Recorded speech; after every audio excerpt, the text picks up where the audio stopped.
Bienvenidas y bienvenidos. Hoy vamos a sumergirnos en un texto eclesiástico reciente, la exhortación apostólica Dilexi Te. Es del Papa León XIV. Trata sobre el amor a los pobres, ¿eh? Y bueno, sigue un poco la línea de su predecesor, Francisco. Efectivamente. Nuestra idea hoy es, pues, desgranar las claves, entender de dónde viene y qué nos pide, ¿no? Sobre cómo nos relacionamos con los más necesitados. Vamos a ello. Pues sí. El documento arranca fuerte, ¿eh? Con una cita del Apocalipsis a una comunidad que parece poca cosa. Te he amado. Y esa es la clave de todo, diría yo. El amor de Dios precisamente por los pequeños, los vulnerables. León XIV quiere, como hizo Francisco, subrayar que Cristo se identifica con ellos. Y eso, claro, nos interpela. Y ojo, que dice que no es un tema secundario, ¿eh? Que reconocer a Cristo en los pobres revela el mismo corazón de Cristo. O sea, va al núcleo, al meollo de la fe. A ver, empecemos por la base, por la Biblia. Hay una escena en el Evangelio, la de la mujer con el perfume caro, que a veces se discute. Sí, la del perfume en Betania. Eso. Los discípulos dicen, ¡qué derroche! Con eso se podía ayudar a los pobres. Pero Jesús la defiende. ¿Cómo explica esto la exhortación? Pues mira, es un punto fundamental para entender cómo se unen el amor a Cristo y el amor al pobre. El texto lo aclara bien. Jesús no está diciendo pasad de los pobres. Al contrario, él mismo dirá eso de lo que hicisteis con uno de estos pequeños, conmigo lo hicisteis. Lo que defiende es que ese gesto de amor directo a él, de la mujer, y el amor práctico a los pobres, no es que se opongan, es que van juntos. Ver al pobre no es solo, caridad, es un encuentro con el Señor mismo. Entendido. No es elegir o Cristo o los pobres. Es que es Cristo en los pobres. Justo. Y esto conecta con la famosa opción preferencial por los pobres, ¿verdad? Exacto. Un concepto teológico clave que aquí se reafirma. No es que Dios excluya a nadie, pero sí muestra, digamos, una debilidad especial por los que sufren. Ya se ve en el Antiguo Testamento. Dios que escucha el grito de Israel exclamó en Egipto. Los profetas que no paran de denunciar la injusticia contra los débiles. Y el propio Jesús vive esa opción. El documento lo cuenta muy bien. Nace sin sitio, vive como artesano, un tectón, que, era un trabajador manual sin tierras, algo que no estaba muy bien visto. Sí. Ofrece la ofrenda de los pobres en el templo, arranca espigas porque tiene hambre, dice que no tiene ni dónde reclinar la cabeza. Su pobreza era real, vamos. Totalmente. Y su misión, la que anuncia en Nazaret, es dar la buena noticia a los pobres. Suelta esa bienaventuranza, felices ustedes los pobres, que le da la vuelta a la idea de que la pobreza es un castigo. La parábola del rico Epulón y Lázaro. Es que es clarísima en eso. Entonces, queda claro. Amar a Dios y amar al prójimo pobre. Inseparables. Indisociables. Cita la primera carta de Juan esa frase tan directa. ¿Cómo puede amar a Dios a quien no ve? El que no ama a su hermano a quien ve. Jesús une los dos mandamientos. El amor al necesitado es como la prueba del algodón del amor a Dios. Y aquí entra de lleno la parábola del juicio final, Mateo 25. Tuve hambre y me diste de comer. El Papa Francisco, citado en Dilexi Te, lo llama el protocolo. Precisamente. Ese es el criterio final, y casa perfectamente con lo que dice Santiago. La fe sin obras está muerta. Santiago es durísimo, con los ricos que no pagan lo justo. Dice que ese clamor llega a Dios. Fíjate, ya en los Hechos de los Apóstoles, la primerísima comunidad se organiza para atender a las viudas. Fe y caridad juntas desde el principio. Es fascinante ver cómo esta idea se ha intentado vivir a lo largo de la historia. El documento recuerda esa frase de Francisco. Como quisiera una iglesia pobre y para los pobres. Y luego echa la vista atrás. Hay ejemplos muy potentes, como San Lorenzo en el siglo III. Sí, esa imagen es icónica, es icónica. Le exigen los tesoros de la iglesia y él va y reúne a los pobres de Roma. Estos son los tesoros, dice. San Ambrosio lo comentaba siglos después. Los pobres son el verdadero tesoro donde Cristo mismo está. Esto muestra una tensión que siempre ha existido, la riqueza de la institución frente a la llamada del Evangelio a la pobreza. Y algunas figuras como San Juan Crisóstomo eran, increíblemente directas. Directísimas. Vamos, que advertía contra el lujo en las iglesias mientras Cristo, en la persona del pobre, pasaba frío fuera. Llegó a decir que no dar a los pobres es robarles, porque lo que nos sobra en realidad les pertenece a ellos. San Agustín también, veía en el pobre casi una presencia sacramental de Cristo. El cuidado de los enfermos es otro hilo constante. Claro, siguiendo a Jesús sanador. La Iglesia siempre ha visto en el enfermo al Señor sufriente. Podríamos nombrar a muchísimos, pero el texto resalta, y con razón, el papel de tantas congregaciones de mujeres, como las Hijas de la Caridad. Cuidaban con ternura, daban dignidad a enfermos, huérfanos, ancianos. A menudo construían hospitales donde no había nada. Tocaban, literalmente, la carne sufriente de Cristo. Hablamos de acción directa, pero ¿y la vida monástica? A menudo se ve como un retiro del mundo. Bueno, no era solo retiro. San Benito, por ejemplo, en su regla, pide acoger al huésped y al pobre como si fuera el mismo Cristo. Los monasterios fueron durante siglos refugios, centros de trabajo, de cultura compartida, sobre todo con la gente humilde. La pobreza voluntaria del monje se veía como libertad y como solidaridad. Luego surgieron cosas muy concretas, como las órdenes para liberar cautivos. El texto menciona a trinitarios y mercedarios. Incluso hacían un voto de dar la vida si hacía falta. Eso es radical. Muy radical, sí. Nacieron por la esclavitud en el Mediterráneo. Veían liberar cautivos como una obra de misericordia total, una continuación de la redención de Cristo. Ese cuarto voto de los mercedarios es un testimonio de caridad heroica. Y la exhortación dice que ese espíritu hoy se tiene que aplicar a las nuevas cautividades, la trata, la explotación laboral, las adicciones. Y claro, las órdenes mendicantes, siglo XIII, franciscanos, dominicos. Ellos sí que dieron un giro. Se hicieron pobres con los pobres. Fue una auténtica revolución evangélica. Francisco de Asís abraza la pobreza de una forma radical para parecerse a Cristo. Su encuentro con el leproso le cambia la vida. Clara de Asís lucha por mantener ese privilegio de la pobreza para sus monjas. Domingo de Guzmán ve que la pobreza es necesaria para que la predicación sea creíble.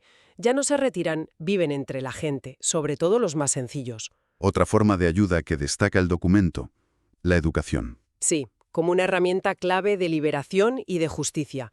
Menciona a pioneros como San José de Calasanz, que fundó la primera escuela popular gratuita de Europa, los Escolapios, o San Juan Bautista de la Salle, con escuelas para hijos de obreros, y otra vez muchísimas congregaciones, sobre todo de mujeres, dedicadas a educar a los más excluidos, a niñas, combatiendo el analfabetismo con pedagogías muy cercanas, muy humanas. Y no se olvida de los migrantes.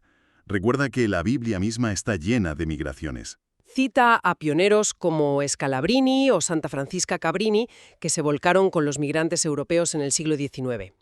Y lo conecta con los 4 verbos del Papa Francisco: acoger, proteger, promover e integrar. Ver al migrante como un hermano, no como una amenaza. Y eso vale para todas las periferias, ¿eh? Para acabar esta parte, ejemplos más modernos. Santa Teresa de Calcuta, Santa Dulce de los Pobres. Ellas buscaron a los descartados. Ellas encarnan esa cercanía radical, ¿no?, a los últimos de los últimos. Teresa de Calcuta decía que los pobres no necesitan nuestra lástima, sino nuestro amor, nuestro respeto. Encontraban la fuerza en la oración y veían a Cristo en el que sufría. Son un recordatorio vivo de que los pobres no son solo gente a la que ayudar, sino también maestros del Evangelio. Damos un salto a tiempos más recientes. El documento entra en la doctrina social de la Iglesia. ¿Cómo ha ido evolucionando esta enseñanza sobre los pobres en el último siglo y medio, más o menos? Pues ha habido un desarrollo muy importante. Se suele empezar con León XIII y la Rerum Novarum, que afronta la cuestión obrera, la industrialización. Luego Juan XXIII, con Mater et Magistra, ya amplía la mirada y habla de justicia a nivel global. El Concilio Vaticano II fue un momento clave. Juan XXIII dijo aquello de que la Iglesia quería ser Iglesia de todos, y particularmente de los pobres. Ahí se consolidó la idea. Pablo VI también insistió mucho, y en el principio del destino universal de los bienes. ¿Qué significa eso exactamente? Pues significa que los bienes de la tierra, los recursos, son para todos, para toda la humanidad. No para que unos pocos acumulen mientras otros no tienen nada. Pablo VI, en la Populorum Progressio, lo dijo muy claro: lo superfluo de unos, en justicia, pertenece a los necesitados. Luego, Juan Pablo II habló de la opción por los pobres como primacía en la caridad cristiana. Y Benedicto XVI apuntó a las fallas de las instituciones como causa de pobreza. La exhortación le da bastante peso a la experiencia latinoamericana. Medellín, Puebla, Aparecida. ¿Qué aportaron de particular? Pues confirmaron y profundizaron esa opción por los pobres, y fueron pioneras en hablar de pecado social, y más fuerte todavía, de estructuras de pecado. Este es un punto crucial que Dilexity recoge y actualiza. ¿Podrías aclarar un poco esa diferencia? ¿Qué son exactamente las estructuras de pecado? Suena fuerte. Sí, suena fuerte. A ver, el pecado social serían como las actitudes y acciones colectivas que van contra la dignidad humana, la injusticia compartida, digamos. Las estructuras de pecado son algo más. Son los mecanismos sociales, económicos, políticos e incluso culturales que como que consolidan esa injusticia, la hacen sistema, la perpetúan. Por ejemplo, sistemas económicos basados solo en el beneficio, en la especulación, que descartan gente como si fuera sobrante, leyes que favorecen la desigualdad, ideologías que ponen el mercado por encima de todo. El documento llama a reconocerlas, a denunciarlas y a trabajar para cambiarlas. Critica mucho la indiferencia, esa globalización de la indiferencia de la que habla tanto Francisco. Y en esa línea de transformar las cosas valora mucho el papel de los movimientos populares. Sí, reconoce que muchas veces la lucha por la dignidad y la justicia viene desde abajo, ¿no? De la propia gente afectada que se organiza para cambiar las causas de sus problemas, para construir solidaridad. La exhortación pide escucharlos, aprender de ellos, incluirlos en la búsqueda de soluciones, no verlos solo como problemas a resolver, sino como protagonistas de su propio cambio. Claro, eso conecta con otro punto fundamental que repite el texto.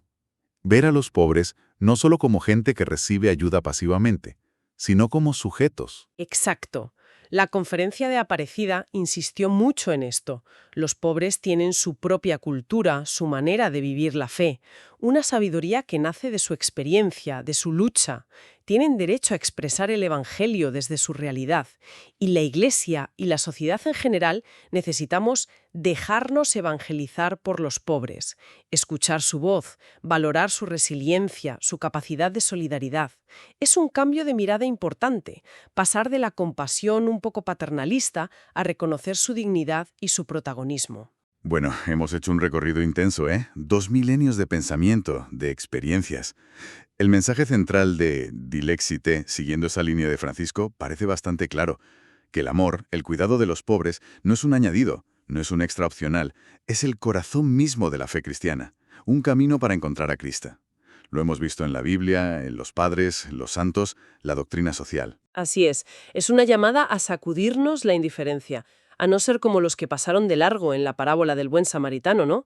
Nos pregunta directamente, ¿dónde nos ponemos nosotros ante el que sufre? Reconocer la dignidad de cada persona, sobre todo la más vulnerable, es la base de todo. Y fíjate, resulta interesante que aunque insiste mucho en que hacen falta cambios estructurales, justicia social, la exhortación también defiende el valor de la limosna. Sí, eso me llamó la atención. ¿Cómo justifica la limosna en un mundo que habla tanto de soluciones sistémicas? Suena casi, no sé, anticuado. Bueno, la justifica como un acto de encuentro real, personal. No se trata solo de dar una moneda y mirar para otro lado, ¿sabes? Sino de mirar a los ojos, reconocer a la otra persona, tocar esa carne sufriente de la que habla, compartir algo que es tuyo. Es un gesto que, según el texto, nos saca del egoísmo, nos conecta con la realidad concreta del otro y cultiva la compasión. Algo muy necesario en una cultura que a menudo nos anestesia y nos centra en nosotros mismos. Es un complemento, claro, no un sustituto de la lucha por la justicia, pero un complemento necesario. Muy interesante esa perspectiva. Y bueno, para terminar, una reflexión que quizá nos deja todo este análisis. El texto insiste mucho en escuchar la sabiduría de los pobres y critica con dureza las estructuras económicas que generan descarte. Si salimos por un momento del ámbito puramente religioso, ¿cómo crees que este doble enfoque, valorar la experiencia de los marginados y a la vez cuestionar los modelos de éxito basados en acumular, podría desafiar nuestras ideas más comunes sobre qué significa de verdad el progreso, qué es lo que da valor a una vida humana, y cómo se construye una sociedad que sea realmente justa y desarrollada para todos, y no solo para unos pocos?